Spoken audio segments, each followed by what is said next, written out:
18 de julho, Dia do Orgulho Autista. E eu venho aqui dizer que autismo não tem cara. Meu filho Raul recebeu o diagnóstico de autismo aos 4 anos de idade. Ele tem 4 anos e 3 meses, mas ele faz os tratamentos, as terapias desde os 2 anos de idade.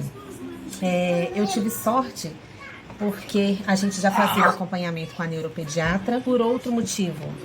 Então, quando eu comecei a desconfiar de algumas interações dele com os brinquedos e alguns comportamentos dele, eu compartilhei com ela e em pouco tempo ela encaminhou já o Raul para as terapias. Logo que eu compartilhei, ela já encaminhou.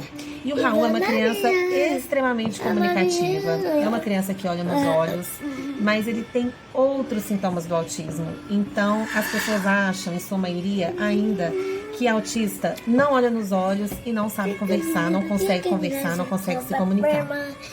O que não é o caso desse petitinho aqui. Quando eu comecei a ver a forma que ele interagia, né?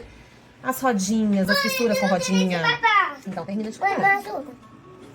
Logo que o Raul começou a interagir com os brinquedos, eu percebia, né, uma fissura com as rodinhas, um interesse fora do comum, uma forma de brincar diferente com os carrinhos, com os ventiladores, com os relógios. Olha aqui, eu sei.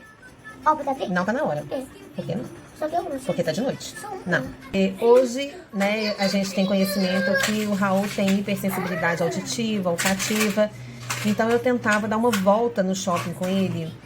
E era um sofrimento tão grande, porque eu não conseguia dar uma volta tranquilamente. Eu via as mães passeando de mão dada com os filhos, e o filho acompanhando, né? E no caso do Raul, ele não ficava no colo, ele queria sair correndo, ele estava tão excitado, tão estimulado, que a gente não conseguia dar uma volta tranquilamente. Eu tentava sentar com ele para fazer um lanche e ele não ficava 30 segundos assentado. Quantas vezes que eu já tive que deixar bolsa, lanche em cima da mesa e sair correndo atrás dele, né?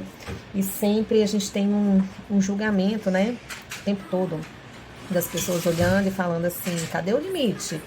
Por que essa mãe não está dando limite para essa criança? E não era uma questão de limite. É uma questão de uma criança que estava super estimulada, mas eu não sabia, né? E não adiantava eu ter uma postura mais enérgica, porque não se tratava disso. Não se tratava de uma birra, de uma pirraça.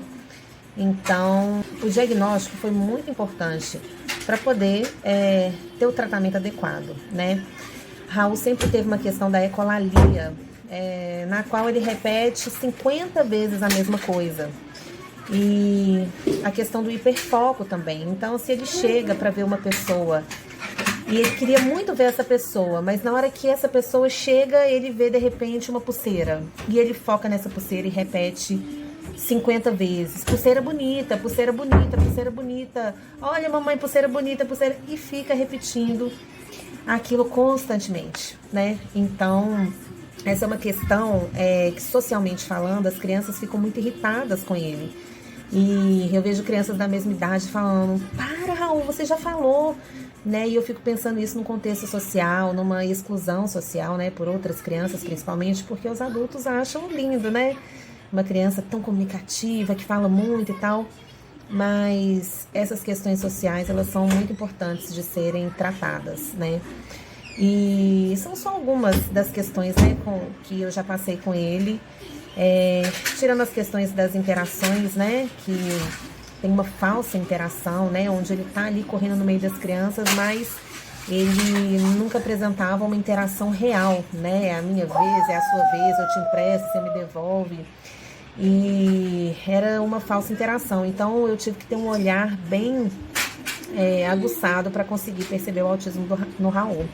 E hoje, né, a gente tem posse desse laudo que diagnostica um autismo leve, onde ele consegue realizar a maioria das funções, porém é muito importante, né, a gente auxiliar nas questões que ele precisa, porque ele precisa de suporte para várias coisas, principalmente para se entender. Hoje, com 4 anos, ele ainda não tem consciência disso, mas na vida dele, né, principalmente quando ele for crescendo, pré-adolescente, adulto, ele vai ter muitas questões para lidar. Mas o tratamento precoce é uma bênção, né? Porque o quanto ele já melhorou nesses 2 anos de Ô, tratamento. mamãe! Oi. Eu tenho um novo passeio aqui. É mesmo? Aqui, Ah. aqui. Hoje ele já compartilha as brincadeiras comigo. Ô, mãe, aí faz assim, vai. Olha. Ó, olha. Todo dia à noite, principalmente, é o horário que ele fica mais agitado. E ele vocaliza muito, faz muito barulho de ambulância, corre de um lado para o outro incessantemente. Mas é uma coisa que também vem melhorado com o tempo, com o tratamento, né? Então, muita gente falava pra mim, que isso, essa criança se comunica, essa criança fala, essa criança não tem autismo. Mas só eu, como mãe, no dia a dia, eu sabia das dificuldades que eu passava e das dificuldades que ele passava. Então, gente, a gente tem que tirar esse estereótipo do autismo.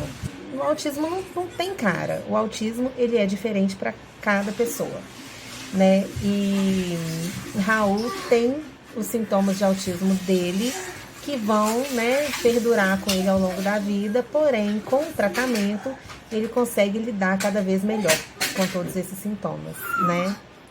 É isso. Dia do Orgulho Autista. E o meu orgulho... Eu tenho muito passeio lá. É mesmo? Manda um beijo aqui pras pessoas. Tava? Fala assim, um beijo, gente. Um beijo, gente. Ele é o meu orgulho.